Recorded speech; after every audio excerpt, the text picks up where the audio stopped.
நீதிமொழிகள் 23வது அதிகாரத்திலே 7வது வசனத்தை எல்லாரும் சேர்ந்து வாசிக்கலாமா? அவன் இருதயத்தின் நினைவு எப்படியோ அப்படியே அவன் இருக்கிறான். இன்னொரு விஷயம் கூட வாசிக்கலாம்.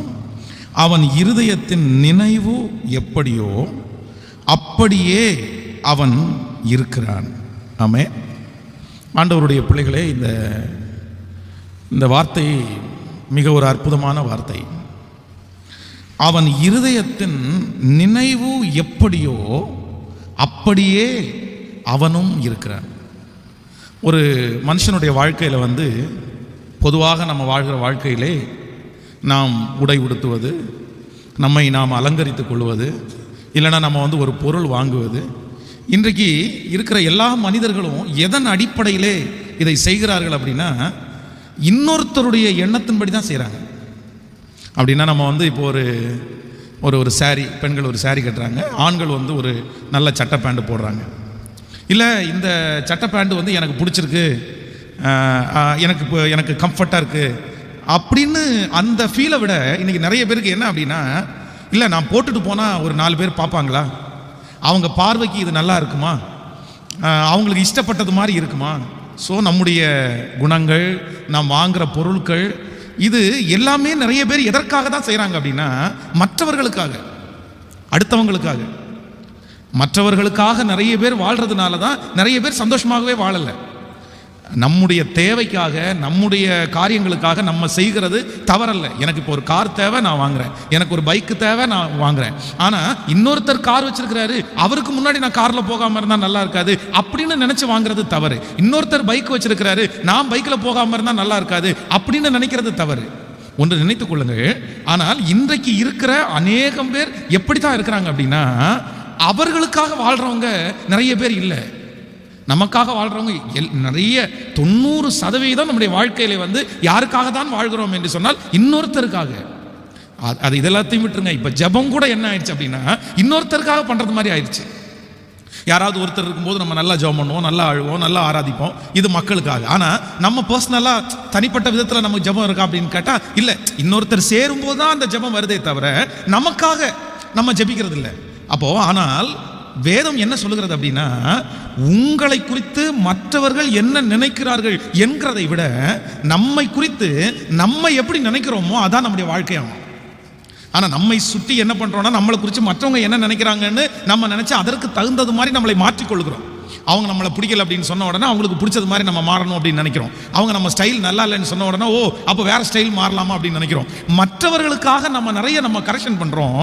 ஆனால் இல்லை, ஆண்டவர் சொல்கிறாரு, பைபிள் என்ன சொல்லுது அப்படின்னா, நீங்கள் உங்களை குறித்து என்ன நினைக்கிறீர்களோ, ஒரு மனுஷனுடைய நினைவு எப்படி இருக்கிறதோ அவன் அப்படியே இருக்கிறான்.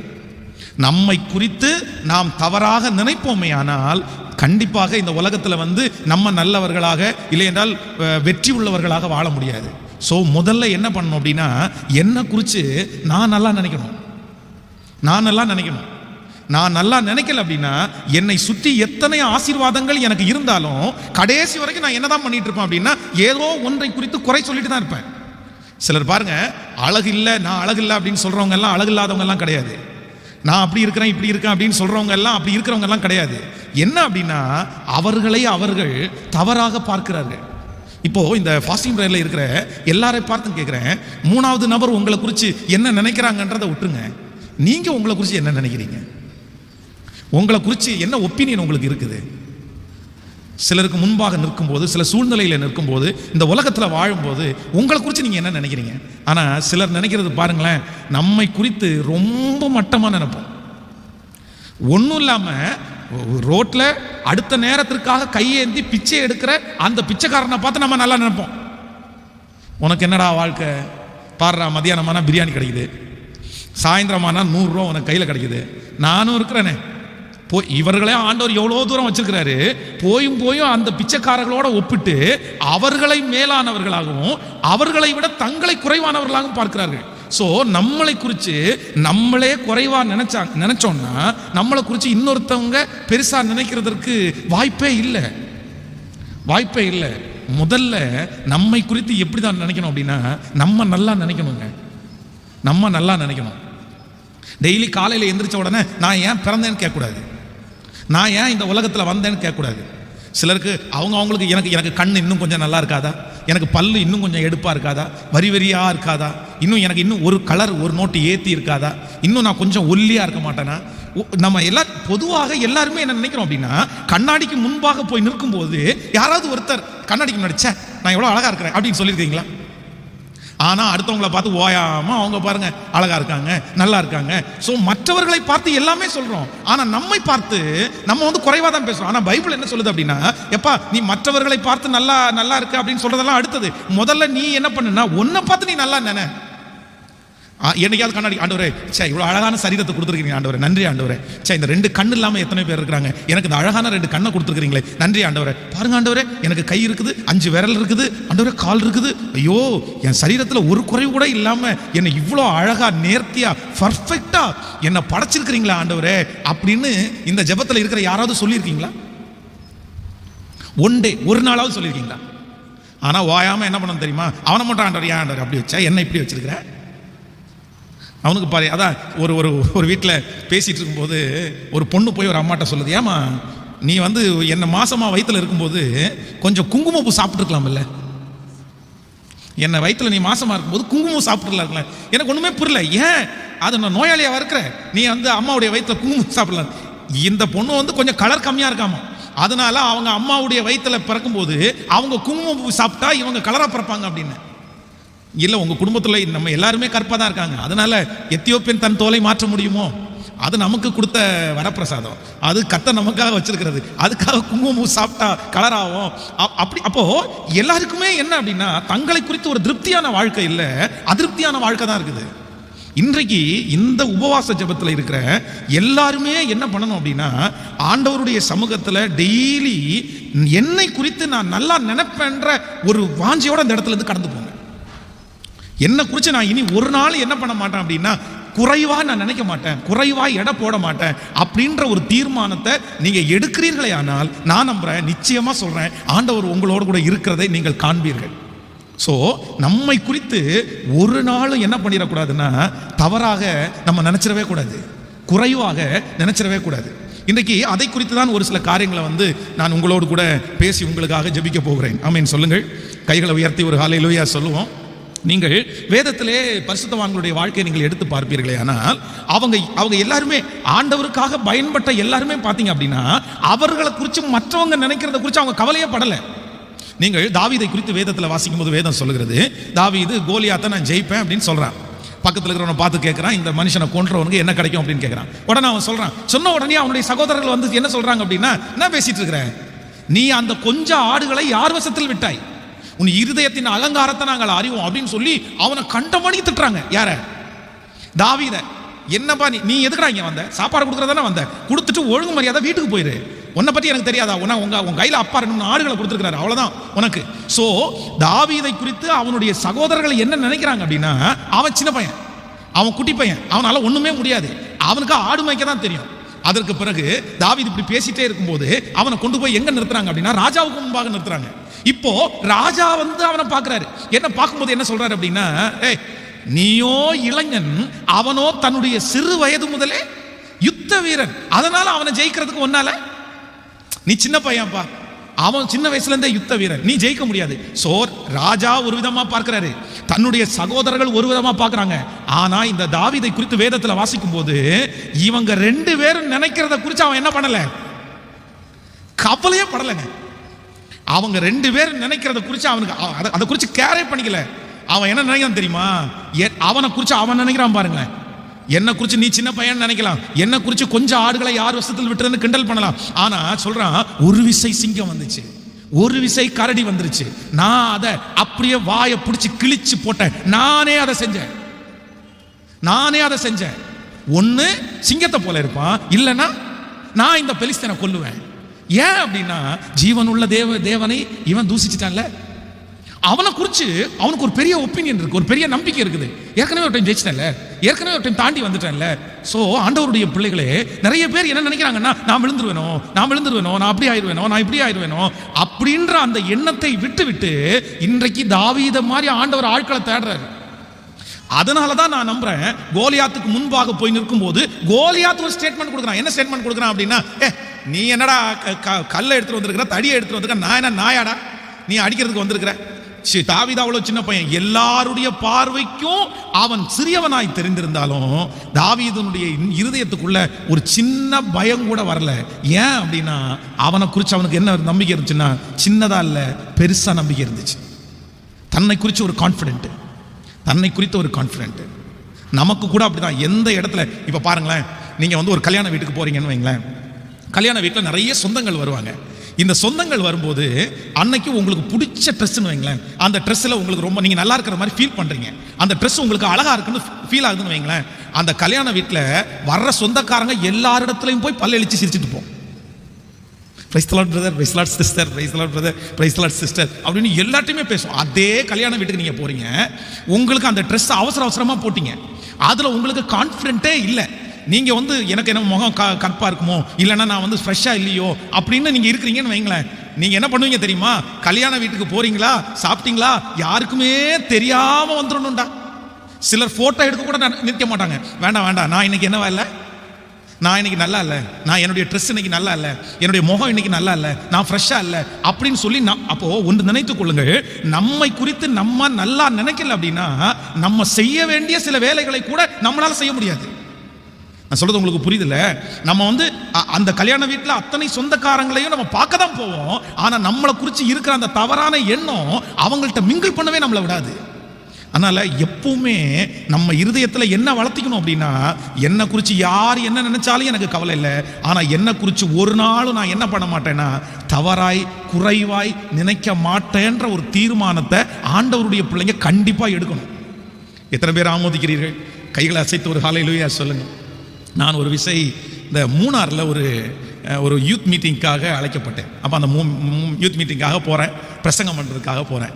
போகும்போது ஜிப்பா வேஷ்டி போட்டிருந்தேன். ஜிப்பா வேஷ்டி போட்டு அந்த மேடையில் எனக்காக ஒரு சீட் கொடுக்கப்படுது. சீட்டில் உட்காந்தா எனக்கு இந்த பக்கத்தில் இருக்கிறவங்க எல்லாம் நல்லா கோட் ஷூட் போட்டுட்டு ரொம்ப ஒரு நல்ல பயங்கரமான திடகாத்திரமாய் வித்தியாசமாக அப்படியே எல்லாரும் உட்காந்துருக்காங்க. நான் போய் உட்கார்ந்த உடனே என்னை அப்படி எதிர்பார்க்கல. அவங்க என்னை பேர் தான் கேட்டிருக்காங்க, என்னை பற்றி அவங்களுக்கு தெரியாது. நான் இப்படி ஜிப்பா வேஷ்டியில் போய் உட்கார்ந்த உடனே அப்படியே எல்லாம் ஒரு மாதிரி ஷாக் ஆயிட்டாங்க. எனக்கு அவங்க பார்க்குற பார்வையிலே தெரிஞ்சிருச்சு. நான் பக்கத்தில் இருக்கிற ஒருத்தர்கிட்ட வந்து பிரைஸ் போய் உட்கார்ந்த உடனே பிரைஸ் லார்ட்னு சொல்கிறேன். அவர் வந்து கையை கொடுக்க வந்தவர் கையை கொடுக்காம ஸ்தோத்திரம் அப்படின்னாரு. அப்போ வந்து அவர் பக்கத்தில் பேசிக்கிறாரு, இவர் தான் பிரசங்கம் பண்ணுறாரான்னு கேட்டார். உடனே அவர் சத்தமாக சொல்கிறாரு, ஆமாம் இவர் தான் அப்படின்னு. பார்க்குறதுக்கு பழமாக இருக்கிறாரேன்னு கேட்குறாரு. எனக்கு அப்படியே காதில் கேட்குது, பார்க்குறதுக்கு பழமாக இருக்காரு. எனக்கு அந்த வரி புரியல. பழம் அப்படின்னா அந்த முன்னாடி இருப்பாங்கல்ல பரிசுத்தவான்கள், அவங்க தானே இப்படி பண்ணியிருப்பாங்க அப்படின்னு அவர் சொல்கிறாரு. சொன்ன உடனே போச்சுடா அப்படின்ட்டு அப்புறம் வந்து நான் உட்கார்றேன். ஒரு அடுத்து மேடையில் இருக்கிறவர் இன்ட்ரோடியூஸ் பண்ணுறாரு, இந்த மாதிரி அடுத்து பாஸ்டர் பிரசங்கம் பண்ணுறாரு அப்படின்னு சொல்லி நான் மேடையில் போய் பிரசங்கத்தை ஸ்டார்ட் பண்ணுறேன். 3 பேர் எந்திரிச்சு வெளியே போயிட்டாங்க. ஏன் அப்படின்னா அந்த வெளியில் அந்த தோற்றத்தை பார்த்த உடனே வந்து அவங்க வெளியே போயிட்டாங்க. 3 பேர் வெளியே போயிட்டாங்க. ஆனால் எனக்கு என் தோற்றத்தை குறித்து ஒரு டிஸ்டர்ப் கூட எனக்கு இல்லை. நான் அதை எப்படி இருக்கிறேன் அப்படின்னா ரொம்ப மேன்மையாக நினைக்கிறேன். நான் வந்து ஜிப்பா வேஷ்டி போடுறத குறைவாக நினைக்கல. நம்ம வந்து நம்முடைய முன்னாடி உள்ள பரிசுத்தவான்களை மாதிரி பாஸ்டர் மாதிரி நம்ம நல்லா ட்ரெஸ் பண்ணியிருக்கிறோமே அப்படின்ற அந்த கான்ஃபிடென்ட் எனக்கு இருக்குது. நான் போனேன், ஆண்டவர் கிருபை இருந்துச்சு, பிரசங்கம் பண்ண. பிரசங்கம் நடக்கவே ஒரு பெரிய எழுப்புதல் உண்டாகுது. அந்த வாலிபர்கள் எல்லாம் கண்ணீர் விட்டு அழுறாங்க. அந்த பாட்டு பாடும்போது வெளியே போன 3 பேருமே உள்ள வந்துட்டாங்க. உள்ள வந்து அந்த மீட்டிங் முடிச்ச உடனே அவங்களே ஓப்பனாக சொன்னாங்க, பாஸ்டர் சாரி, நீங்கள் இந்த ட்ரெஸ்ஸை பண்ணிட்டு வந்த உடனே நாங்கள் இப்படி ஒருத்தருக்கு ஒருத்தர் நினைச்சது உண்மைதான், ஆனால் ஆண்டவர் உங்கள் மூலமாக பேசினாரு அப்படின்னு அந்த சூழ்நிலை அப்படியே கடந்து போயிடுச்சு. அப்போது உண்மையிலே ஆண்டவருடைய பிள்ளைகளே, மற்றவர்கள் நம்மை குறித்து நினைக்கிறதை நம்ம பார்த்துட்டே இருப்போம்னா நிச்சயமா சொல்றேன், நம்மளால இந்த உலகத்துல ஒரு வெற்றி உள்ள வாழ்க்கை நம்மளால என்ன பண்ண முடியாதுன்னா வாழவே முடியாது. ஒவ்வொருத்தருக்கும் நம்மளை குறித்து ஒவ்வொரு ஒப்பீனியன் இருக்கும். ஒவ்வொருத்தருக்கும் நம்மளை குறித்து ஒவ்வொரு எதிர்பார்ப்பு இருக்கும். ஒவ்வொருத்தரும் ஒவ்வொரு விதமாய் நம்மளை பார்ப்பாங்க. ஆனால் நான் என்ன நம்புறேன் அப்படின்னா, அவர்களை திருப்திப்படுத்தணும்னு நினைச்சா, அவர்களுக்கு ஏற்றது மாதிரி நடக்கணும்னு நினைச்சா, நம்ம இந்த உலகத்தில் நிச்சயமா அவர்களுக்கு இன்னைக்கு நல்லா இருக்குன்னு சொல்லுவாங்க, நாளைக்கு அதே வாய் என்ன பண்ணும் அப்படின்னா நல்லா இல்லைன்னு சொல்லுவோம். இன்னைக்கு அவ்வளோதான் சூப்பர் அப்படின்வாங்க. நான் நம்புறேன். நான் வந்து இன்றைக்கு ஜனங்களுக்கு தெரிய வர்றதற்கு முன்பாக நான் போடுற ட்ரெஸ்ட்டு என்னுடைய ஸ்டைல் வந்து நிறைய பேருக்கு பிடிக்காததா இருந்துச்சு. நிறைய பேர் அதை அவமானமா சொன்னாங்க, நிறைய பேர் அதை வருத்தப்படுத்தினாங்க. ஆனா நிறைய பேருக்கு பிடிக்க ஆரம்பிச்சதுக்கு அப்புறம் அதையே பிளஸ்ஸா சொல்றவங்களா மாறிட்டாங்க. சோ அதான் உலகத்தான் ஒரு பழமொழி சொல்லுவாங்கல்ல, எலும்பில்லாத நாக்கு எதை வேணாலும் பேசுன்ற மாதிரி அவங்க எப்படி வேணாலும் பேசுவாங்க, எப்படி வேணாலும் பேசுவாங்க. அவங்களுக்காக வாழணும், அவங்களுக்கு பிடிச்சது மாதிரி வாழணும்னா இந்த உலகத்துல நம்மளால என்ன பண்ண முடியாதுன்னா வாழவே முடியாது. நீங்க ஒரு காஸ்ட்லியான கார் வச்சிருந்தா இவனுக்கு எங்க இருந்து வந்துச்சுன்னு கேட்பாங்க. நீங்க ஒரு டப்பா கார்ல போனீங்க அப்படின்னா இவன் இப்படி பிச்சைக்காரனா இருக்கானே அப்படின்னு சொல்லுவாங்க. இதான் உலகம். மாத்தி மாத்தி மாத்தி மாத்தி மாத்தி பேசுவாங்க.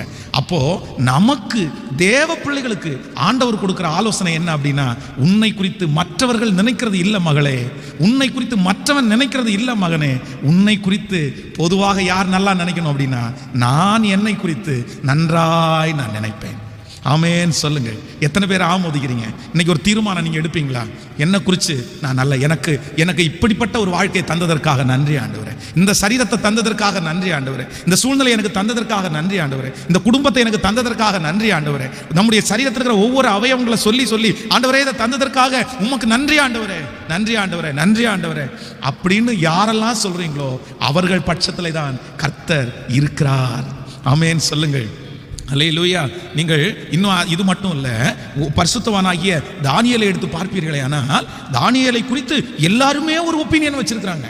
நீ அங்கிருந்து வந்தவன் தானே, நீ அடிமையாக வந்தவன் தானே, உனக்கு இங்கே அதிகாரியா யார் வச்சது, உன்னை பாரு என்ன பண்றோம் அப்படின்னு ஒவ்வொருத்தரும் ஒவ்வொரு விதமாய் பேசினாலும் தானியேல் தன்னை குறித்து ஒரு நல்ல நினைவு வச்சிருந்தான். என்னை குறித்து 1000 பேர் 1000 விதமா பேசுங்கப்பா, நான் அதை குறித்து கவலைப்பட மாட்டேன், அதை என் காதுக்குள்ள நான் கொண்டு போக மாட்டேன், என் கூட கர்த்தர் இருக்கிறார். நான் தினமும் 3 வேளை ஜெபம் பண்ணுவேன். ஜெபம் பண்ணா ராஜா தன்னை சிங்க கபியில போட்ட ராஜா வரும்போது கூட அவன் தன்னை குறித்து எப்படிதான் நினைச்சான் அப்படின்னா, என்னை சிங்கங்களின் வாய்க்கு தப்புவிக்கிறதற்கு கர்த்தர் வல்லவராயிருந்தார். ஆமென் சொல்லுங்க. ரூத்தை குறித்து வேதத்துல வாசிக்கிறோம், தன்னுடைய மாமியாரை கூட்டிட்டு இப்போ அந்த அவருடைய சொந்த தேசத்துக்கு போறாங்க. போகும்போது எல்லாருமே என்ன பண்றாங்க அப்படின்னா, நகோமி நகோமி அப்படின்னு சொல்றாங்க. உடனே அந்த ரூத்தினுடைய மாமியார் என்ன சொல்றாங்க அப்படின்னா, என்னை இனி என்ன பண்ணாதீங்க, நகோமின்னு கூப்பிடாதீங்க, என்னை மாறாள் என்று கூப்பிடுங்க, சர்வ வல்லவர் எனக்கு மிகுந்த கசப்பை கட்டளையிட்டார். அப்படின்னா இந்த மாமியார் என்ன அப்படின்னா, அவங்க மனசுல நினைக்கிறது என்ன அப்படின்றத அவங்களுக்காக வாழ்றாங்க. ஐயோ அவங்க எல்லாம் தப்பா நினைச்சிட்டாங்களே, நம்ம இந்த ஊர்ல இருந்து போகும்போது எப்படி போனோம், எவ்வளவு ஐஸ்வர்யத்தோட போனோம், பிள்ளைகளோட போனோம், கணவனாரோட போனோம், ஆனா இதே ஊருக்கு நம்ம திரும்பி வரும்போது வெறுங்கையா திரும்பி வர்றோமே, இவங்க என்ன நினைப்பாங்க. உடனே அவங்கள பார்த்து சொன்னாங்க, என்ன அப்படி கூப்பிடாதீங்க, என்ன அப்படி கூப்பிடாதீங்க. ஆனா அதே வீட்டுல இளம் வயதிலே தன்னுடைய கணவனாரை இழந்ததுதான் யாருன்னா ரூத்து. ஆனா ஒரு வயல்ல பொறுக்கிறதுக்காக போறாங்க. வயல்ல பொறுக்கிறதுன்றது அப்ப இருக்கிற பிச்சைக்காரங்க செய்யற வேலை. அந்த வேலையை கூட எப்படி செஞ்சாங்க அப்படின்னா, வேதம் சொல்லுது, அந்த தோட்டத்தினுடைய எஜமானன் வரும்போது அந்த மகள் யார் தனியா அவங்க தெரியுறாங்க. அவங்க வேலையை நான் சின்ன பொண்ணு தான், எனக்கு கல்யாணம் ஆகி புருஷன் இப்பதான் இறந்து போனாரு, பட் அதுக்காக நான் என்ன பண்ண முடியும், யார் என்ன நினைச்சா என்ன பண்றது, எனக்கு இப்போ பசிக்குது, எனக்கு இப்போ ஆகாரம் வேணும், என் மாமியாருக்கு இப்போ ஆகாரம் வேணும், கண்டிப்பாக நான் போய் உழைச்சாதான் எனக்கு என்ன இருக்கும். நம்மவா இருந்தா கண்டிப்பா வெட்கப்பட்டுட்டு போயிருக்கவே மாட்டோம். நான் எப்படி மாமி போறது, நான் எப்படி போறது, நான் சின்ன பொண்ணு, எல்லாரும் என்ன கேட்க மாட்டாங்க. அதான் நம்ம நிறைய பேர் இன்னைக்கு இந்த நகை கலட்டாததுக்கு காரணம் என்ன தெரியுமா? இன்னைக்கு நகை கலட்டாததுக்கு நிறைய காரணம் என்னன்னா, போறவங்க வெளியே போறவங்க எல்லாரும் என்ன கேட்கறாங்க அப்படின்னா, காதுலையும் கழுத்துலையும் ஒன்றும் போடலை அப்படின்னா தப்பா கேட்கறாங்க. அதனால நிறைய பேர் நகை கழட்டுறதுக்கு விருப்பம் இருக்குது, ஆனா அவங்க கழட்ட மாட்டாங்க, மற்றவங்க எல்லாம் தப்பா நினைப்பாங்க, அப்படி பேசுவாங்க அப்படின்னு. இவங்களுக்கும் அப்படிப்பட்ட ஒரு எண்ணம் வந்திருக்கலாம். ஆனா இல்லை இல்லை இல்லை, நான் ஏன் அவங்களுக்காக வாழணும், நான் அவங்களுக்காக ஏன் மாறணும்? வேதம் சொல்லுது, அந்த தோட்டத்தில் போய் எந்த காரியத்தையும் பார்க்காம மற்றவர்களுக்காக அல்ல, தனக்காகவும் தன்னுடைய குடும்பத்திற்காகவும் அந்த கோதுமைகளை பொறுக்கிறாள். வேதம் சொல்லுது, அதே இடத்துக்கு அந்த அம்மாவை ஆண்டவர் ஓனராக்குனார்ல. ஸோ இன்றைக்கு இந்த உபவாச ஜெபத்தில் இருக்கிற எல்லாருமே ஒரு தீர்மானம் எடுக்கணும், என்னை குறித்து மற்றவங்க நினைக்கிறத குறித்து எனக்கு கவலை இல்லை. ஆமேன் சொல்லுங்க பார்க்கலாம். எத்தனை பேர் ஆமோதிக்கிறீங்க? அவங்க வீட்டில் பார்த்தீங்கன்னா அவங்க வீட்டில் அதை விட பிரச்சனை போயிட்டு இருக்கும், அவங்க வீட்டில் நம்ம விட 100 மடங்கு ப்ராப்ளம் போயிட்டு இருக்குது. ஆனால் நமக்கு என்ன கவலைன்னா, அவங்க நினைச்சிருவாங்களோ. இல்லவே இல்லை. ஹல்லேலூயா. என்னை காப்பாற்றின கர்த்தர் அவர் நல்லவர். ஆமேன் சொல்லுங்க. 2 கைகளை மேலே உயர்த்தி ஆண்டவரிடத்தில் சொல்லுங்க, ஆண்டவரே எனக்கு ஒரு கிருபை வேணும், என்னை குறித்து நன்றாய் நினைக்கக்கூடிய, சொல்லுங்க எல்லாரும் ஆண்டவரை பார்த்து கேளுங்க, ஆண்டவரே மற்றவங்க நினைக்கிறத குறித்து நான் வருத்தப்பட்டு இருக்கிறேன் ஆண்டவரே. மற்றவங்க நினைச்சத குறித்து கவலைப்பட்டு இருக்கிறேன். அவங்க இப்படி நினைப்பாங்களே, இவங்க இப்படி நினைப்பாங்களே, அதுவே எனக்கு ஃபீலா இருக்குப்பா. அதை நினைச்சு நான் கஷ்டப்படுறேன் ஆண்டவரே. இல்ல, நான் ஏன் அவங்களுக்காக வாழணும்? நான் ஏன் அவங்களுக்காக நடக்கணும்? நான் ஏன் அவங்களுக்காக சாப்பிடணும்? நான் ஏன் அவங்களுக்காக ஓடணும்? இல்ல, அவர்களுக்காக நான் வாழக்கூடாது. எனக்கு தந்த வாழ்க்கையை நான் வெற்றியாய் வாழ சொல்லுங்க அப்பா. இனி மரணம் வரைக்கும் மனுஷனை கம்பேர் பண்ணி அவங்க என்ன நினைக்கிறாங்கன்னு நான் வாழக்கூடாது. கிருபை தாங்கப்பா. சொல்லுங்க ஆண்டவரே, கிருபை தாங்கப்பா, கிருபை தாங்க. அந்த கிருபை எனக்கு வேண்டும். அந்த கிருபை நான் வாஞ்சிக்கிறேன். ஹல்லேலூயா. மற்றவர்களுக்காக அல்ல ஆண்டவரே, நீர் தந்த வாழ்க்கையை வெற்றியாய் வாழக்கூடிய ஒரு அபிஷேகம், ஒரு மகிமை இப்பொழுது எங்களுக்கு உண்டாவதாக. எங்களுக்கு உண்டாகட்டும் ஆண்டவரே. இந்த சத்தத்தை கேட்கிற, இந்த உபவாச ஜெபத்தில் கலந்து கொண்டிருக்கிற ஒவ்வொருவருக்கும் அது கிடைக்கணும்னு சொல்லி நான் ஜெபிக்கிறேன்ப்பா. ஆமென். கைகளை அசைத்து ஒரு ஹல்லேலூயா சொல்லும். அவர்களுக்காக நான் முழுமையாய் மாற முடியாது. இன்னொன்று நினைத்துக் கொள்ளுங்கள், மற்றவர்களை திருப்திப்படுத்த நம்மால் இயலாது. அதை மட்டும் நீங்க எப்பவுமே மனசுல வச்சுக்கணும். இந்த உலகத்தில் இருக்கிற எந்த ஒரு மனுஷனையும் நம்மளால என்ன பண்ண முடியாதுன்னா திருப்தின்ற ஒன்று படுத்த முடியாது. ஒரு நாள் திருப்திப்படுத்தினாங்க, ஒரு மாசம் திருப்திப்படுத்தலாம், ஒரு பொருளை திருப்திப்படுத்தலாம்.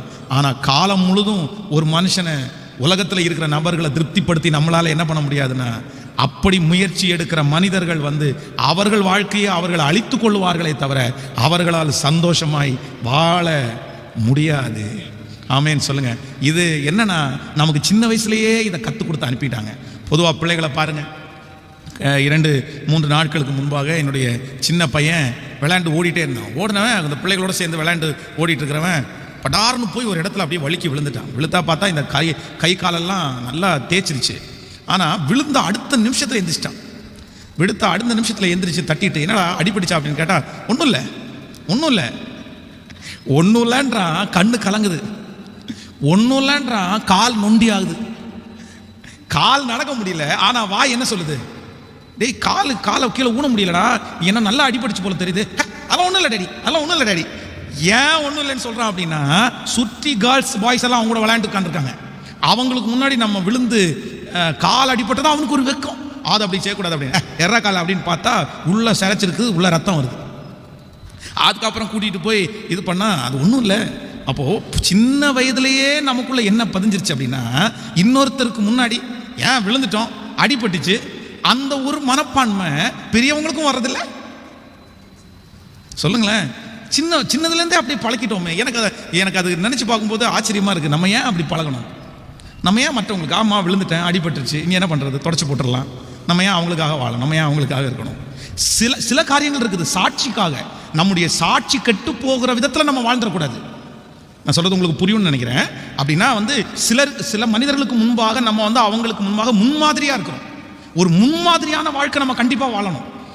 அவங்களுக்கு முன்னாடி ட்ரெஸ் பண்ணுறதுலையா இருக்கலாம், எல்லாத்துலேயும் நம்ம பேசுறது பழக்கத்தில் முன்மாதிரியான வாழ்க்கை அது வேற. அதை கொண்டு இதோட நம்ம சேர்க்க முடியாது.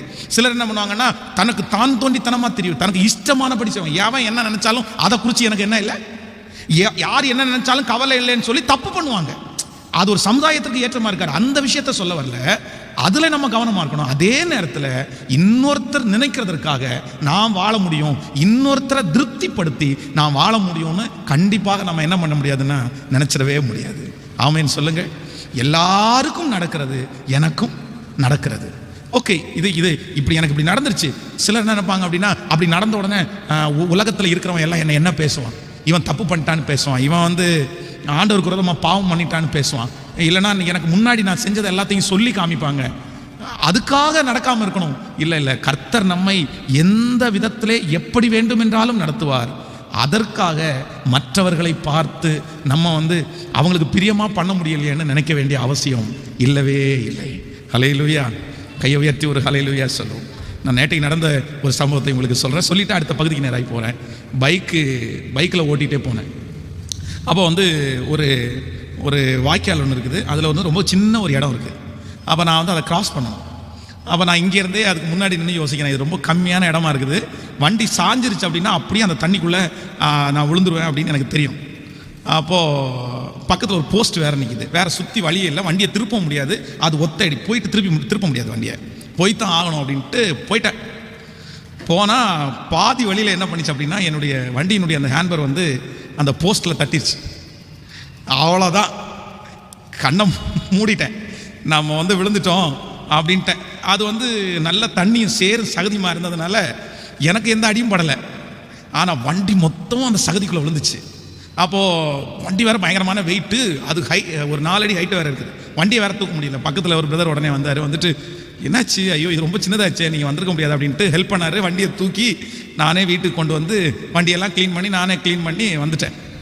அப்போது இது பொதுவாக எனக்கு வந்து ஒரு அந்த இடத்துல வந்து ஒரு டிஸ்டர்பன்ஸும் வரல. என்னுடைய உடம்பெல்லாம் சகதியாக இருக்குது. ஆனால் நான் அதை குறித்து யோசிக்கல. அவர் வந்தார், ஹெல்ப் பண்ணுறாரு, ஓகே தேங்க்யூ பிரதர் அப்படின்னு சொல்லிட்டு நானே வண்டி எடுத்து நானே வந்துட்டேன். ஆனால் சாதாரணமான சில ஆட்களாக இருந்தால் உடனே மூட் ஆஃப் ஆயிடுவாங்க. சே, நம்ம போய் இங்கே விழுந்துட்டோமே, இப்படி ஆயிட்டோமே, இப்படி சகதி நம்ம மேலே பட்டுச்சே, சேரு நம்ம மேலே பட்டுச்சே, தூக்கி விட்டவன் என்ன நினச்சிருப்பான், பார்த்தவன் என்ன நினச்சிருப்பான், ஆயிரக்கணக்கான யோசனையை பண்ணி நம்ம அதுவே நமக்கு ஒரு ஸ்ட்ரெஸ்ஸாக மாறி இருக்கும். அடுத்த நிமிஷத்தில் செய்ய வேண்டிய வேலையை கூட நிறைய பேர் செய்யாமல் போயிடுவாங்க. ஏன்னா நீ மூட் ஆஃப் ஆயிருக்கான்னு கேட்டால், நான் தான் சகதியில் விழுந்துட்டேன்ல, நான் தான் சேத்துல விழுந்துட்டேன்ல. அப்போது இன்றைக்கு நான் செய்கிறதை உங்களுக்கு நான் சொல்கிறேன். என்ன அப்படின்னா, நம்முடைய மனநிலைமை எப்பவும் எப்படி இருக்கக்கூடாதுன்னா, இன்னொருத்தரை பார்த்து நம்ம வந்து அவங்க என்ன சர்டிஃபிகேட் கொடுக்குறாங்கன்றதுக்காக நம்ம வாழவே கூடாது. ஹல்லேலூயா. என்னை குறித்து யார் என்ன நினைச்சாலும் என்னை குறித்து நானும் என் தேவனும் நினைக்கிறது தான் நடக்கும். ஆமென் சொல்லுங்க. நான் சொல்றேன், உங்களை குறித்து மனுஷன் என்ன வேணாலும் நினைக்கட்டும், ஆனால் கர்த்தர் ஒரு நாள் உங்களை குறித்து குறைவாய் நினைக்கவே மாட்டார்.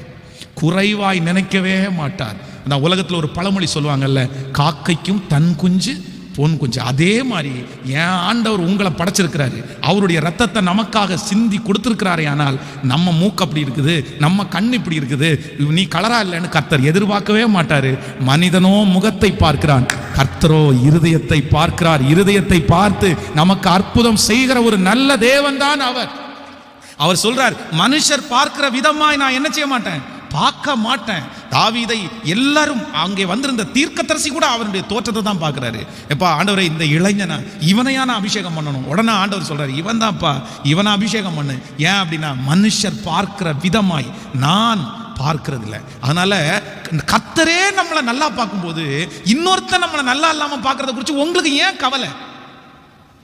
நான் சொல்றது உங்களுக்கு புரியுதுல்ல? நம்மளை நல்லா பார்க்க வேண்டியவர் யாரு? கர்த்தர். அவருக்கு முன்னாடி தான் நம்ம நீதியா வாழணும், அவருக்கு முன்னாடி தான் நம்ம நல்லா இருக்கணும், அவருக்கு முன்னாடி தான் பரிசுத்தமா வாழணும். அவர் தான் நம்மளை குறைவா பார்த்துடக்கூடாது.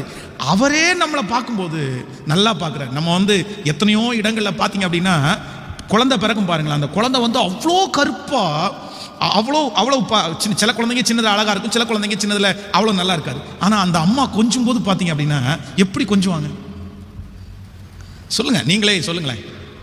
அவ்வளவு கருகருன்னு அந்த குழந்தை இருந்தாலும் அந்த குழந்தைய எடுத்து என் வெள்ளைக்குட்டின்னு கொஞ்சுவாங்க. ஏமா வெள்ளையாவா இருக்குது அப்படின்னு. அந்த கண்ணு பார்த்தீங்கன்னா முட்டை முட்டை கண்ணா இருக்கும், கண்ணழகா அப்படின்னு கூப்பிடுவாங்க அந்த அம்மா. அந்த கண்ணு அழகானதாக இருக்கும். அப்போ இல்ல அது நம்ம வந்து வெறும் வெளித்தோற்றமா அவங்க சொல்ல மாட்டாங்க. கண்ணழகான்னு அந்த கொஞ்சிறது வெளித்தோற்றமா கொஞ்சிறது இல்லை, அப்படியே மனப்பூர்வமா அந்த கண்ணை அப்படியே ரசிச்சு அப்படியே கொஞ்சுவாங்க. ஸோ தன்னுடைய குழந்தைய அழகா இருந்தாலும் அசிங்கமா இருந்தாலும் கட்டி பிடிக்கிறது, முத்தம் கொடுக்கறது, கொஞ்சிறதுக்கு அந்த தாய் வந்து ரெஸ்ட்ரிக்ட் பண்றதே இல்லை, அந்த தாய் யோசிக்கிறதே இல்லை. அது அம்மா, அந்த அம்மாவுடைய கண்ணுக்கு அந்த குழந்தை அழகான குழந்தை தான். நம்ம வேணா அமுல் பேபி மாதிரி இருக்கிற குழந்தைய பார்த்த உடனே நமக்கு நிறைய பேருக்கு ஆசை வரும் பாருங்களேன். அந்த குழந்தை புசு புசு புசு புசு புசுன்னு வெள்ளை வெள்ளைன்னு ஏதாவது பார்த்தோன்னு வைங்களேன், உடனே நம்ம ஆட்கள் ஹாய் அப்படின்னு கேட்பாங்க. அதே காருக்குள்ள ஒரு கருப்பு குழந்தை இருந்துச்சுன்னா அமைதியாக போயிடுவாங்க. நம்ம வேணா பார்ப்போம், ஆனால் அம்மா அப்பாவுக்கு பார்சியாலிட்டி பார்க்கறதுக்கு தெரியாது. அதனால தான் நான் நம்புறேன், என்னை குறித்து யார் என்ன நினைச்சாலும் என்னை குறித்து என் ஆண்டவர் எப்படி தான் நினைக்கிறார் அப்படின்னா, என்னை நன்றாய் நினைக்கிறார். நான் அழும்போது ரசிக்கிறார், நான் ஜெபம் பண்ணும்போது ரொம்ப ரசிக்கிறார், நான் அப்பான்னு கூப்பிடும்போது விருப்பமாக என் ஜெபத்திற்கு பதில் கொடுக்கிறார். என்னை குறித்து ஒரு நாளும் குறைவாய் எடை போடாத ஒருவர் கர்த்தர் ஒருவர் மட்டுமே. ஹல்லேலூயா. எத்தனை பேர் ஆமோதிக்கிறீங்க? ஆமென். இன்றைக்கு நான் நம்புறேன், இன்றைக்கு இந்த பலிபீடத்தில் நிற்க நம்புறேன், இன்னைக்கு எத்தனையோ பேர் என்னை ஏற்றுக்கொள்றார்கள், எத்தனையோ பேர் ஏற்றுக்கொள்றதற்கு ஆண்டவர் வைத்திருக்கிறார். ஆனால் இன்னைக்கு கொஞ்சம் தாடி இருக்கு, இன்னைக்கு கொஞ்சம் முடி இருக்கு, இன்னைக்கு கொஞ்சம் கன்னம் இருக்குது, ஒரு அப்படி பார்க்கறதுக்கு ஒரு உருவம் இருக்குது. ஆனால் நான் நம்புறேன், ஒரு காலத்தில் உருவமற்று இருக்கும்போது அழகற்றிருக்கும் போது, கொஞ்சம் கூட அழகற்றிருக்கும் போது, ஒல்லியா அப்படியே டிபி வந்தவங்கள மாதிரி இருக்கும்போது, அப்பா ஆண்டவர் என்னை நேசித்த நேசம், அந்த மாதிரி ஒரு நேசத்தை பார்க்கவே முடியாது. என் அழகையோ, என் வெளித்தோற்றத்தையோ, என் பர்சனாலிட்டியோ எதையுமே பார்க்காம என்னை அப்படியே அன்பு கூர்ந்தவர், என்னையும் உங்களையும் அன்பு கூர்ந்தவர் நம்முடைய கர்த்தர். ஆமென் சொல்லுங்க. ஹல்லேலூயா. ஆண்டவரே, நீர் என்னை நேசிக்கும் போது, நீர் என்னை குறித்து நல்லா நினைக்கும் போது, நான் ஏன் என்னை குறித்து குறைவானவனாய் நினைக்க வேண்டும்? ஹல்லேலூயா. உங்களை குறித்து கர்த்தரே நல்லா நினைக்கும் போது, உங்களை குறித்து கர்த்தர் நல்லா நினைச்சதுனால தான் இந்த வேதத்தை படிக்கிறதுக்கு உங்களுக்கு உதவி செய்தார். உங்களை குறித்து ஆண்டவர் நல்லா நினைச்சதுனால தான் உங்களுக்கு ஒரு குடும்பத்தை கொடுத்தார். ஆண்டவர் உங்களை குறித்து நல்லா நினைக்கிறதுனால தான் உங்களுக்கு பிள்ளைகளை கொடுத்தார். எல்லாத்தையும் கர்த்தர் கொடுத்துருக்கிறாரு. இதை விட மேலானது ஒன்று நமக்கு தேவையே இல்லை. ஆமென். ஒரு நாளும் அவங்கள குறைவாய் நினைக்கிறதுக்கு நீங்கள் ஒரு நாளும் காரணமே ஆயிடாதீங்க. பொதுவாக நம்ம வீட்டில் இருக்கிற பிள்ளைகளுக்கு இது சின்ன வயதிலே சிலது தொற்றிடும். நம்ம பிள்ளைங்க நம்மளை பார்த்து சொல்லுவாங்க, நான் ஏன் மம்மி இப்படி இருக்கிறேன், நான் ஏன் மம்மி இப்படி இருக்கிறேன், நான் ஏன் டேடி இப்படி இருக்கிறேன், நம்ம மட்டும் ஏன் இப்படி இருக்கிறோம், நமக்கு மட்டும் ஏன் இப்படி எல்லாம் நடக்குது அப்படின்னு சில பிள்ளைங்க கேட்பாங்க. அப்போ நீங்கள் ஒரு நாள் அவங்கள என்ன பண்ணிடக்கூடாதுன்னா என்கரேஜ் பண்ணிடவே கூடாது. நீங்கள் உடனே எப்படி கேட்கணும் அப்படின்னா, என்ன அப்படி இருக்கிறோம், உனக்கு என்ன குறைச்சல், நமக்கு என்ன குறைச்சல், நமக்கு ஒரு குறைச்சலும் இல்லை. ஆண்டவர் நம்மை மிக நன்றாய் கர்த்தர் வைத்திருக்கிறார். ஆமென் சொல்லுங்க. நம்முடைய பிள்ளைகளுடைய நெஞ்சில் அப்படிப்பட்ட காரியங்கள் ஒட்டி இருக்கிறத யார் தான் எடுக்கணும் அப்படின்னா நம்ம தான் எடுக்கணும். பொதுவாக நான் ஒன்றை சொல்லி கடந்து போகிறேன். இந்த பாக்ஸிங் மாதிரி இந்த குத்துச்சண்டை வீரர்களை பார்த்தீங்க அப்படின்னா ரொம்ப வெயிட்டாக 150 கிலோ 200 கிலோ வெயிட் உள்ள குத்துச்சண்டைகளை பார்த்துருப்பீங்க. அவர்கள் அந்த குத்துச்சண்டை பண்ணும்போது உலக நாடுகளே பார்க்கும். நிறைய பேர் அதை டிவியில் எல்லாம் பார்ப்பாங்க.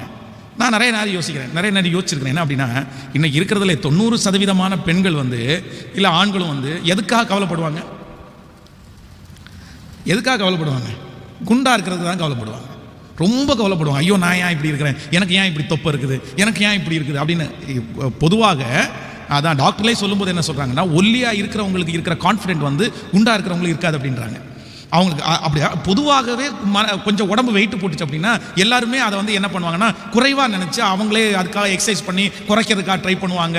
ரொம்ப கஷ்டங்கள் இருக்கிறது. ஆனால் அவங்களுடைய மனசுக்குள்ளே எப்போவுமே அதை குறித்து ஒரு கவலை இருக்கும். ஆனால் இவங்க ஒரு 100 கிலோ 80 கிலோ, அது பார்த்தீங்கன்னா 200 180. அவங்க பார்த்தீங்க அப்படின்னா அத்தனை டிவியில் அவ்வளோ பேருக்கு முன்னாடி தங்களுடைய உடம்பு, அதுவும் பார்த்தீங்கன்னா 6 பேக் அந்த மாதிரி ஆர்ம்ஸ் அப்படியெல்லாம் வச்சுக்க மாட்டாங்க. அது பார்த்தீங்கன்னா அந்த உடம்பு பார்த்தீங்க அப்படின்னா அது குளவாக தான் இருக்கும். பெரிய ஸ்ட்ராங் பாடியாக இருக்காது. ஆனால் உடம்பு வெயிட் தான் ஜாஸ்தியாக இருக்கும். அதை அத்தனை லட்சம் பேர் பார்க்குறாங்க.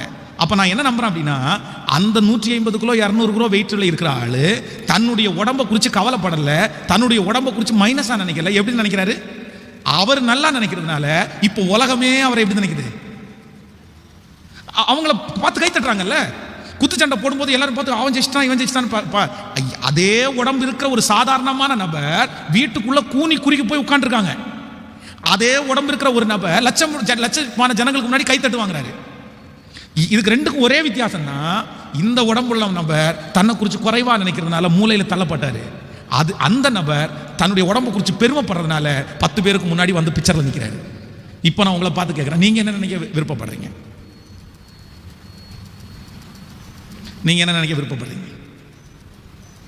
எப்படி உங்க ஐடியா என்ன செய்யலான்னு உங்களுக்கு ஒரு ஐடியா? நான் என்ன நம்புறேன் அப்படின்னா, இந்த ஃபாஸ்டிங் ப்ரேயர் முடிச்சுட்டு போகும்போது எல்லாரும் எப்படி போனோம்னா சிங்கக்குட்டி மாதிரி போகணும். அப்படியே உங்களை குறிச்சே உங்களுக்கு என்ன இருக்கணும்னா ஒரு கான்ஃபிடென்ட் இருக்கணும். இது வரைக்கும் தள்ளாடி நடந்தவங்கெல்லாம் என்ன பண்ணணும் அப்படின்னா நேராக நடக்கணும். ஆமென். நீதிமான்களோ சிங்கத்தை போல எப்படி இருக்காங்களாமா? தைரியசாலிகள். அப்படிப்பட்ட பரிசுத்தவான்கள் பரிசுத்தவாட்டிகள் நிறைய பேர் நமக்கு முன்பாக வாழ்ந்திருக்கிறாங்க. அப்படி வாழ்ந்திருக்கிறாங்க. அவங்க அவ்வளவு பலத்தோட வாழ்ந்திருக்கிறாங்க. அந்த அபிஷேகத்தை ஆண்டவர் நமக்கும் தருவாராக. ஆமென் சொல்லுங்க. ஸோ ஒரு முடிஞ்ச வரைக்கும் வேகமாக உங்களுக்கு சொல்லி முடிக்கிறேன். ஒரு தேவனுடைய பிள்ளை நம்மை குறித்து நம்ம நினைக்க வேண்டிய சில முக்கியமான நினைவுகள் இருக்கிறது. நம்மளை குறித்து மற்றவங்க என்ன நினைக்கிறாங்க அப்படின்னு நம்ம நினைக்கக்கூடாது. நம்மை குறித்து நாம் நினைக்கக்கூடிய ஒரு நினைவுகள் வாசிக்கலாம். முதலாவதாக ஒரு வசனத்தை வாசிக்கலாம். சங்கீதம் 139வது சங்கீதத்திலே 19வது வசனத்தை நம்ம வாசிக்க போகிறோம். 139வது சங்கீதத்தை எடுத்துக்கொள்ளுங்கள். 139ஆம் சங்கீதத்திலே 14வது வசனத்தை வாசிக்கலாமா?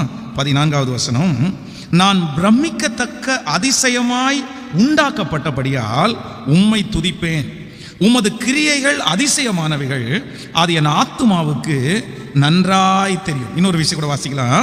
நான் பிரமிக்கத்தக்க அதிசயமாய் உண்டாக்கப்பட்டபடியால் உம்மை துதிப்பேன். ஹல்லேலூயா. கையை உயர்த்தி ஒரு ஹல்லேலூயா சொல்லுவோம்.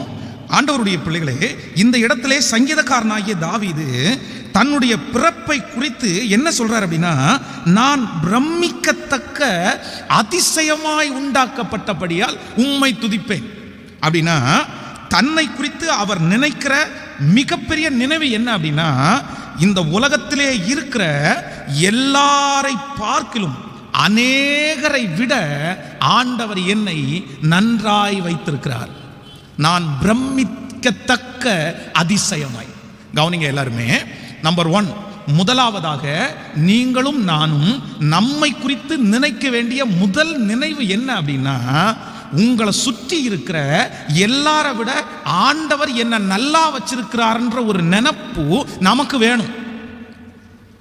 புரிஞ்சுச்சா? ஆனா நமக்கு இது பொதுவாக நமக்கு இருக்கிறது இல்ல. நம்ம எல்லாரும் என்ன நினைக்கிறோம் அப்படின்னா, மற்றவங்களை கம்பேர் பண்ணி பார்க்கும்போது அவர்களை விட குறைவா இருக்கிறது மாதிரி நம்ம நினைக்கிறோம். அவங்கள மாதிரி எதுவுமே நம்மகிட்ட இல்லைன்னு நினைக்கிறோம். ஆனா அப்படி நினைக்க கூடாது. இந்த சங்கீதக்காரன் சொல்றான், இவன் பிரமிக்கத்தக்க அதிசயமாய் உண்டாக்கப்பட்டானோ இல்லையோ, ஆனா அவனுடைய வாயினுடைய வார்த்தை என்ன சொல்லுது அப்படின்னா, என்னுடைய ஜனனம், என்னுடைய பிறப்பு நான் பிரமிக்கத்தக்க அதிசயமாய். அவனுடைய வீட்டிலேயே அவன் தான் கடைக்குட்டி, அவனுடைய வீட்டிலேயே அவன் தான் சின்ன உருவம், அவனுடைய வீட்டிலே மிலிட்டரியில போகாத ஆள் அவர் தான். இப்படியே தாவீதை குறித்து சொல்ல போவோமே, ஆனால் அந்த வீட்டிலே அம்மா அப்பா கூட இவன் வந்து ராஜாவா வரமாட்டான்னு நினைச்ச பையன்தான் அவன். ஆனா அவனுடைய மனசுல என்ன இருக்கு அப்படின்னா, இல்ல இல்ல, என் கூட எத்தனை பேர் பிறந்திருந்தாலும் நான் பிரமிக்கத்தக்க விதமாய், சோ எல்லாரை பார்க்கலாம் ஆண்டவர் என்னை அநேகரை பார்க்கலாம் எப்படி வச்சிருக்கிறார்னா, என்னை நன்றாய் வைத்திருக்கிறார். அதான் ஒரு தேவனுடைய பிள்ளை எப்பவுமே வந்து தன்னை விட கஷ்டப்படுறவங்களை நினைச்சு எப்பவும் சந்தோஷப்படணும். ஆமென். இன்னைக்கு உங்களுக்கு காலையில சாப்பிட்றதுக்கு கஞ்சி இருக்கா, அதை விட ஒரு நேரம் சாப்பாடு இல்லாதவங்களை நினைக்கும் போதுதான் நம்ம வாழ்க்கையில் ஆண்டவர் கொடுத்த அற்புதம் அதிசயமும் எவ்வளோ பெருசா நினைக்கும். ஸோ இன்றைக்கு உங்களுடைய வீடுகளில் போய், இல்லைன்றால் நீங்கள் இன்றைக்கு யோசித்து பாருங்க, உங்கள் பக்கத்தில் இருக்கிறவங்கள யோசிச்சு பாருங்க, தூரத்தில் இருக்கிறவங்கள யோசிச்சு பாருங்க. அவங்களெல்லாம் கம்பேர் பண்ணும்போது நான் என்ன நம்புறேன் அப்படின்னா, அநேகருடைய வாழ்க்கையை ஒப்பிட்டு பார்க்கும்போது கர்த்தர் என்ன எல்லாரை விட என்ன பண்ணி வச்சிருக்கிறார்னா, நன்றாய் கர்த்தர் வைத்திருக்கிறார், என்னை நன்றாய் வைத்திருக்கிறார். ஆமென் சொல்லுங்கள். ஒரு விசை ஒரு ஒரு அம்மா வந்து தன்னுடைய கணவனாரை குறித்த ஒரு பெரிய குற்றத்தை சொல்லும்படியாய் வந்தார்கள். அப்போ திருச்சபைக்கு வந்தாங்க. அவங்களுடைய கணவனார் என்ன பண்ணுறாரு அப்படின்னு கேட்டால், இல்லை அவர் வந்து எதையுமே செய்ய மாட்டேங்கிறாரு அப்படின்னு அவங்க ஃபஸ்ட்டு கம்ப்ளைண்ட் சொன்னாங்க. எதையுமே செய்ய மாட்டேங்கிறாருன்னா என்ன அப்படின்னு கேட்டால், பைப்பில் பக்கத்தில் தண்ணி வருது, தண்ணி பிடிக்க மாட்டேங்கிறாரு, அப்புறம் வந்து பாத்ரூமை க்ளீன் பண்ண மாட்டேங்கிறாரு, இப்படின்னு வேலைகளெல்லாம் சொன்னாங்க. ஒரு சிலது சொன்னாங்க என்கிட்ட. அப்போ உடனே நான் அவங்கள்ட்ட கேட்கேன், இப்படி சொல்லுவாங்களா பெண்கள் அப்படின்னு நீங்கள் கேட்கலாம். அவன் கேட்டேன், என்ன இப்படி சொல்கிறீங்க, இது ஒரு சாதாரணமான விஷயம் தானே, அவர் வேலைக்கு போகிறவர் இல்லை அப்படின்னா. வேலைக்கு போகிறாரு தான், வேலைக்கு போனால் மனைவிக்கு ஹெல்ப் பண்ண வேண்டாமா? அப்போ நீங்கள் வேலைக்கு ஏதாவது போகிறீங்களான்னு கேட்டால், அவங்க வீட்டு வேலை தான் செய்கிறாங்க. அவங்க வீட்டில் சமையல் பண்ணுறாங்க. சமையல் பண்ணுற ஒரு அம்மாவுக்கு வந்து அவருடைய கணவனார் வந்து துணி துவைக்கும் போது ஹெல்ப் பண்ணலை, அவர் வந்து தண்ணி பிடிச்சி கொடுக்கல, அவர் வீடு க்ளீன் பண்ணுறதுக்கு எனக்கு ஹெல்ப் பண்ணலை அப்படின்ற கம்ப்ளைண்ட்டாக அவங்க சொல்கிறாங்க. சாதாரணமான சில கம்ப்ளைண்ட்டை சொல்கிறாங்க. இதை கேட்டால் என் மேலே கோவப்படுறாரு அப்படின்ற மாதிரி சொன்னாங்க. அப்போது எனக்கு ரொம்ப, அப்போ நான் அவங்கள பார்த்து பேசும்போது நான் சொன்னேன், சிஸ்டர், இது வந்து நீங்கள் சொல்கிறது வந்து பெரிய குற்றம் அல்ல, இது குற்றத்திலே நம்ம சேர்க்க முடியாது. அவர் காலையிலேருந்து சாயந்தரம் வரைக்கும் வேலைக்கு போய் உழைச்சி உங்களுக்கு அந்த பணத்தை எடுத்துகிட்டு வர்றாரு. வீடை பார்க்க வேண்டியது உங்களுடைய வேலை. ஆனால் சில கணவனார் இந்த உலகத்தில் இருக்காங்க, அவங்கள பார்த்தீங்க அப்படின்னா காலையில் வேலைக்கு போகும்போது அவங்கள திட்டிகிட்டே போயிட்டு வரும்போது தண்ணி அடிச்சுட்டு வராங்க, வந்துட்டு அவங்கள அடிக்கிறாங்க. இப்படி பலருடைய குடும்பம் வந்து நம்முடைய திருச்சபையில் இருக்கிறது. அவர்களை ஒப்பிட்டு பார்க்கும்போது உங்கள் ஆண்டவர் உங்களுக்கு கொடுத்துருக்கிற கணவன் ரொம்ப மேன்மை உள்ளவர், ரொம்ப உயர்ந்தவர், நீங்கள் அப்படி நினைக்க வேண்டாம் அப்படின்னு நீங்கள் கொஞ்சம் யோசிச்சு பாருங்கள். உங்களுடைய பக்கத்து வீட்டில் யோசிச்சு பாருங்கள், அவங்களுடைய கணவனார் எப்படி இருக்காங்க. அப்புறம் தான் அவங்க ஒரு 1 வீக் தாண்டினதுக்கப்புறம் என்கிட்ட வந்து சாரி சொன்னாங்க. உண்மையில தான் பாஸ்டர், எத்தனையோ வீட்டில் இருக்கிற ஆண்களை ஒப்பிட்டு பார்க்கும்போது என்னுடைய கணவனார் வந்து உண்மையிலே ஆண்டவர் எனக்கு பெஸ்ட்டாக தான் கொடுத்துருக்கிறாரு. நான் தான் தேவையில்லாமல் அப்படி எதிர்பார்த்துட்டேன் போல, இல்லை நான் அதை மாற்றிக்கிறதுக்கு பிரயாசப்படுறேன் அப்படின்னு சொன்னாங்க. அப்போது ஒவ்வொரு காரியமும் ஆண்டவருடைய பிள்ளைகள் நீங்கள் கொஞ்சம் யோசிச்சு பாருங்கள். ஆண்டவர் என்னை ஏன் இப்படி வச்சிருக்கிறாருன்னு கேட்காதீங்க, அதன் மத்தியில் கேளுங்க, என்னை இவ்வளவு நன்றாய் வைத்திருக்கிறதற்காக உமக்கு நன்றி ஆண்டவரேன்னு சொல்லுங்க. ஆமேன். இந்த லாக்டவுன் டைமில், இல்லைன்னா அந்த கொரோனா பிரச்சனையில் உங்களுடைய பல பேருடைய குடும்பங்களில் ஒருவேளை இந்த வியாதினாலே தாக்கப்பட்டு மிக பாடுபட்டிருக்கலாம். நீங்கள் நிறைய பொருட்களை இழந்திருக்கலாம், பணத்தை இழந்திருக்கலாம், நபர்களை இழந்திருக்கலாம். ஆனால் எனக்கு மட்டும் ஏன் ஆண்டவர் இப்படி அனுமதிச்சாரு, என் குடும்பத்தில் மட்டும் ஏன் இப்படி நடந்துருச்சு, எனக்கு இப்படி நடக்கக்கூடாது, நான் என்ன துரோகம் பண்ணேன் அப்படின்னு நீங்கள் நடந்ததை குறித்து ரொம்ப ஃபீல் பண்ணி கஷ்டப்படுறதை விட நான் என்ன யோசிக்கிறேன் அப்படின்னா, நம்ம குடும்பத்தை விட இந்த வியாதினாலே தாக்கப்பட்ட எத்தனையோ குடும்பங்கள், இளம் வயதில் உள்ள பிள்ளைகளை இழந்த எத்தனையோ குடும்பங்கள் இருக்கிறாங்க. அதெல்லாம் ஒப்பிட்டு பார்க்கும்போது நிறைய பேரை காட்டிலும் கர்த்தர் என்னை எங்களை எப்படி வச்சிருக்கிறாருன்னா, நன்மையாய் கர்த்தர், மிக நேர்த்தியாய் கர்த்தர் வைத்திருக்கிறார். எத்தனை பேர் ஆமோதிக்கிறீங்க? கைகளை உயர்த்தி ஒரு ஹல்லேலூயா சொல்லுங்க. ஸோ என்னை குறித்து நான் நினைக்க வேண்டிய முதல் நினைவு என்ன அப்படின்னா, என்ன ஆண்டவர் குறைவா வைக்கல, என்ன ஆண்டவர் குறைவாய் வைக்கல, என்ன ஆண்டவர் நிறைய பேரை ஒப்பிட்டு பார்க்கும்போது கர்த்தர் என்ன நல்லா வச்சிருக்கிறாரு. சொல்லுங்க, கர்த்தர் என்ன நல்லா வச்சிருக்கிறாரா? என்ன கர்த்தர் நல்லா வச்சிருக்கிறாரா? ரொம்ப ஆச்சரியமா இருந்துச்சு. ஒரு வாலிப தம்பி கடந்த சில நாட்களுக்கு முன்பாக திருச்சபைக்கு வந்தார். அவர் பேசிட்டு இருக்கும்போது, பாஸ்டர் என் பாக்கெட் நிறைய பணம் இருக்கு அப்படின்னு சொன்னார். எனக்கு ஆச்சரியமா இருந்துச்சு. பரவாயில்ல பிரதர், இந்த லாக்டவுன் காலங்களில் பாக்கெட் நிறைய பணம் இருக்குது அப்படின்னு அவர் சொல்றாரு அப்படின்னு நினைச்சேன். சொல்லும்போது எப்படி பிரதர் அப்படின்னு கேட்டால், ஜிஹெச் ஹாஸ்பிட்டலில் இந்த கொரோனா பேஷண்ட்ஸ் இருக்கிறாங்க பாருங்களேன், அதுலேயே மிகப்பெரிய பணக்காரர்கள் எல்லாரும் வந்து பார்த்தீங்கன்னா, கொரோனா வந்துச்சுன்னா அவங்கள கொண்டு அப்படி போட்டுட்டு அவங்க போயிடுறாங்க. அவங்கள அந்த கொரோனா வந்து தனக்கு தொத்திருமோன்னு நினச்சி அவங்கள பார்க்கறதில்ல. அந்த மாதிரி ஆட்களை போய் இந்த பையன் கேர் எடுத்து அந்த கொரோனா பேஷண்ட்ஸ் கூடயே இருந்து அவன் சொல்கிறான், அவருடைய பாத்ரூம் எல்லாம் எடுத்து அவங்கள கழுவி விட்டு அப்புறம் அவங்கள ரெடி பண்ணி அவங்களுக்காக ஜெபம் பண்ணி அவங்களுக்கு சுவிசேஷம் சொல்லி அவங்கள ரெடி பண்ணி அனுப்பும்போது போகும்போது 10,000 ரூபா 5,000 ரூபாய் எனக்கு கொடுக்குறாங்க. அதனால எனக்கு லாக்டவுனில் கடவுள் என்னை ரொம்ப ஆசீர்வதிச்சிட்டாரு. என்னை ஆசீர்வதிச்சாருன்னு சொன்னது கூட எனக்கு பெருசாக தெரில. இன்னொருத்தருடைய டாய்லெட்டை க்ளீன் பண்ணி வாலிப பையன், அதை அவன் குறைவாக நினைக்கல, அவ்வளோ சந்தோஷமாக வந்து சொல்கிறான். அந்த வாலிப தம்பியினுடைய மனசை பார்த்து அவன் எங்கே இருந்தாலும் ஆண்டவனை நல்லா வைக்கணும்னு மனசார அவனுக்காக ஜெபம் பண்ணேன். ஆனால் நம்ம அதெல்லாம் ஒப்பிட்டு பார்க்கும்போது இந்த லாக்டவுன்லேயும் ஆண்டவர் நம்மளை போஷிக்கிறதற்கு எவ்வளவு நல்லவராக இருந்தார். அந்த வாலிப தம்பி அதை குறித்து பெருமை பாராட்ட முடியுமே. ஆனால் நம்ம ஒருத்தருடைய டாய்லெட்டும் க்ளீன் பண்ண போகல, நம்ம ரொம்ப இறங்கி எல்லாம் போய் எந்த வேலையும் செய்யலை. ஆனால் நம்மையும் நம்முடைய குடும்பத்தையும் கர்த்தர் போஷிக்கிறதற்கு கர்த்தர் நல்லவராக இருந்தாரா இல்லையா? இப்போ சொல்லுங்க, அநேகரை பார்க்கலாம் ஆண்டவர் என்ன நல்லா வச்சிருக்கிறாரான்னா, கண்டிப்பாக நான் சொல்லுவேன், அநேகம் பேருடைய வாழ்க்கையை கம்பேர் பண்ணி பார்க்கும்போது என்னை ஆண்டவர் நன்றாய் வைத்திருக்கிறார். என்னை குறித்து நான் என்ன நினைக்கணும் அப்படின்னா, நான் வந்து நிறைய பேரை பார்க்கலாம் கர்த்தர் என்ன நல்லா வச்சிருக்கிறேன். ஆனால் இந்த எண்ணம் உங்களை விட்டு மாறட்டும். ஆனால் நிறைய பேருக்கு இந்த எண்ணம் சுத்தமாக இல்லை. 24 மணி நேரம் எதை சொல்றாங்க தெரியுமா? அவங்க நல்லா இருக்காங்க, அவங்க நல்லா இருக்காங்க, அவங்க நல்லா இருக்காங்க, இவன் நல்லா இருக்கான், துரோகி நல்லா இருக்கிறான், விபச்சாரக்காரன் நல்லா இருக்கிறான், அவன் நல்லா இருக்கிறான், நான் மட்டும் ஏன் இப்படி இருக்கிறேன், எனக்கு மட்டும் கர்த்தர் ஏன் இப்படி அனுமதிச்சாரு, கர்த்தர் என்ன மட்டும் ஏன் இப்படி கைவிட்டாரு சொல்றீங்களா?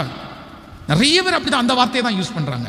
அவன்லாம் நல்லா இருக்கானே, இப்போ பணத்தை ஏமாத்துறவெல்லாம் நல்லா இருக்கிறானே, வட்டி விடுறவெல்லாம் நல்லா இருக்கிறானே, எனக்கு மட்டும் கடவுள் ஏன் இப்படி அனுமதிச்சாரு? இந்த வார்த்தையை முதல்ல நிறுத்துங்க. ஆண்டவர் அறியாதவெல்லாம் நல்லா இருக்கிறான், விக்கிரகாரக்காரெல்லாம் நல்லா இருக்கான், நான் மட்டும் என்ன உங்களுக்கு குறை? என்ன ஆண்டவர் உங்களுக்கு குறை வச்சாரு? ஒப்பிட்டு பார்த்தாதான் தெரியும் ஆண்டவர் நம்மளை எப்படி வச்சிருக்காருன்னா, ராஜாக்களை மாதிரி கர்த்தர் நம்மளை வச்சிருக்கிறாரு. ராஜாக்களை மாதிரி வச்சிருக்கிறாரு. சிலர் பார்த்தீங்க அப்படின்னா சொந்த வீடு இல்லை அப்படின்னா அவ்வளோ அலட்டிக்குவாங்க. சொந்த வீடு இல்லைன்னா அவ்வளோ அலட்டிக்குவாங்க. அவன்லாம் வீடு வாங்கிட்டான், இவன்லாம் வீடு வாங்கிட்டான், இவன்லாம் வீடு கட்டி சொந்த வீட்டில் உட்காந்துருக்கான், நான் பாரு பூனைக்குட்டி மாதிரி ஒவ்வொரு வீட்டையா நான் வந்து மாற்றிட்டு இருக்கிறேன், ஒவ்வொரு பொட்டி பொடிக்கையாக தூக்கிட்டு போகிறேன். ஆண்டவருடைய பிள்ளைகளை இன்னைக்கு வரைக்கும் நானும் வாடகை வீட்டில் தான் இருக்கிறேன். ஆனால் நான் வாடகை வீட்டில் இருக்கிறத சந்தோஷப்படுறேன்.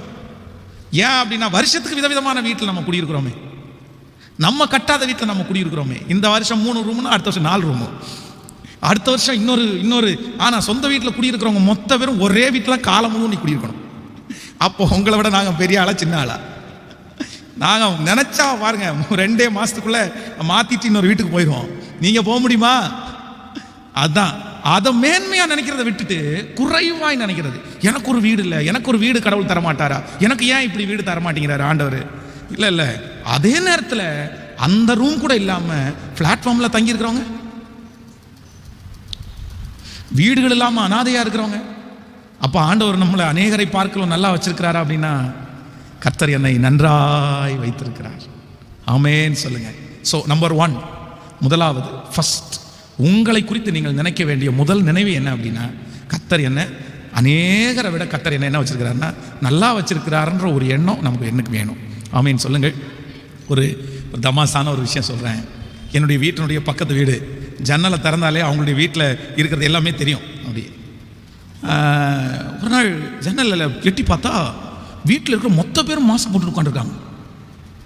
இங்கே வேற சத்தம் கேட்குது. என்ன சத்தம் கேட்குது அப்படின்னா, அவங்க அப்பா அந்த பையனை பிடிச்சி திட்டுறாரு. ஏய், என்ன டபுள் மாஸ்க் போட்டுருக்கானா, ஒரு மாஸ்க் போட்டுருக்குற, டபுள் மாஸ்க் போடுது. வீட்டில் கேட்குது சத்தம். எட்டி பார்த்தா அத்தனை பேரும் டிவி பார்த்துட்டு உட்காந்துருக்காங்க டபுள் மாஸ்க் போட்டுட்டு. எங்க வீட்டுக்குள்ள.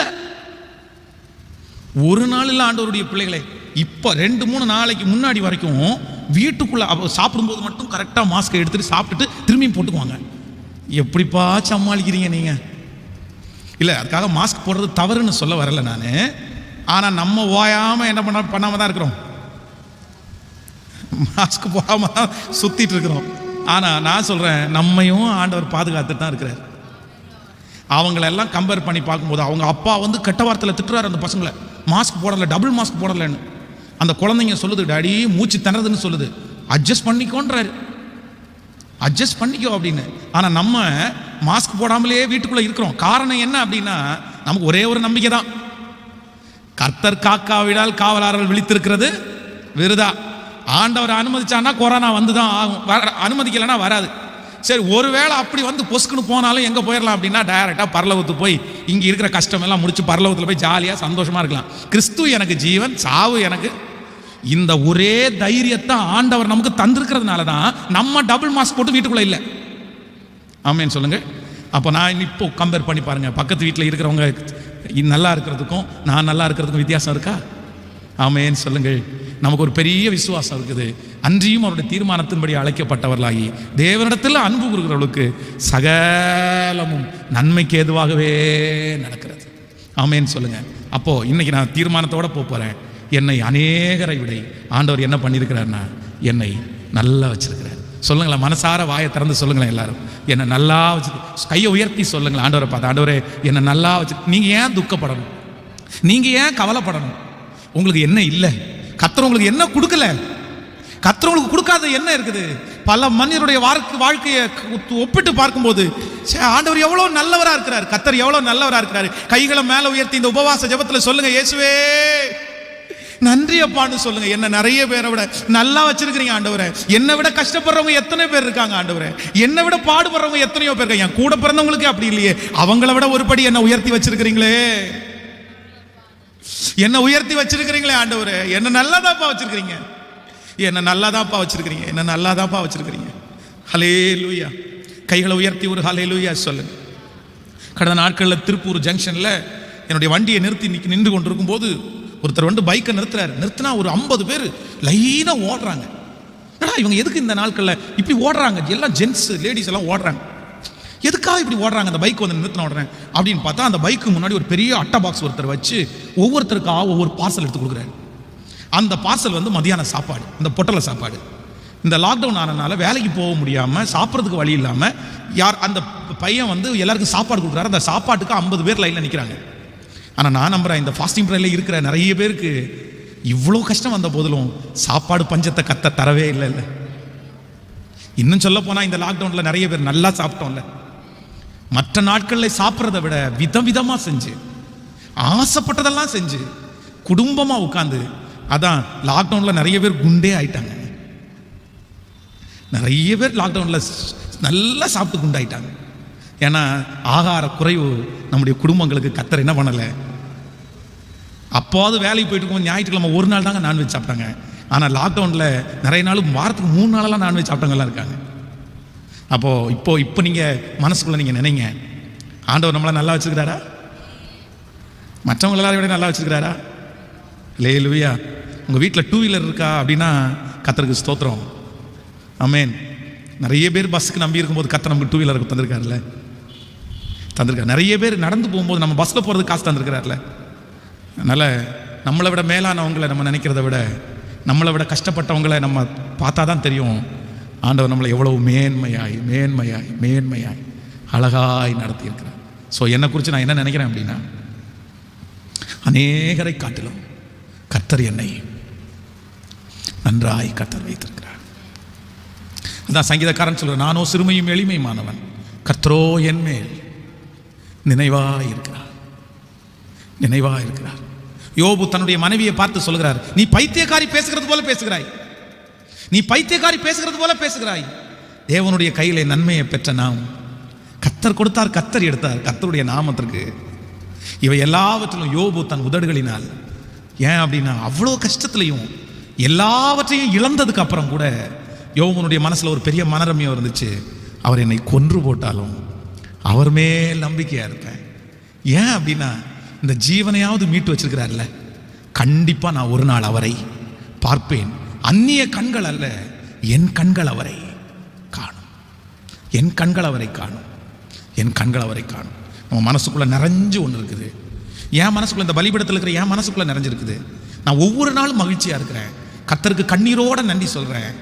எதுக்காக அப்படின்னா, ஆண்டவரே என் வயசுல இருக்கிற, என் கூட படிச்ச, என் கூட வளர்ந்த எல்லாரை விட என்னை நல்லா தான்ப்பா வச்சிருக்கீங்க. நீ எனக்கு ஆயிரக்கணக்கான தேவைகள் இருக்கலாம், எனக்கு நிறைய சூழ்நிலைகள் இருக்கலாம், ஆனால் அதெல்லாம் எல்லாருக்கும் இருக்கிறது தான். ஆனால் சிலருடைய வாழ்க்கையை ஒப்பிட்டு பார்க்கும்போது ஆண்டவர் என்னை எப்படி வச்சிருக்கிறாருன்னா, என்னை நன்றாய் வைத்து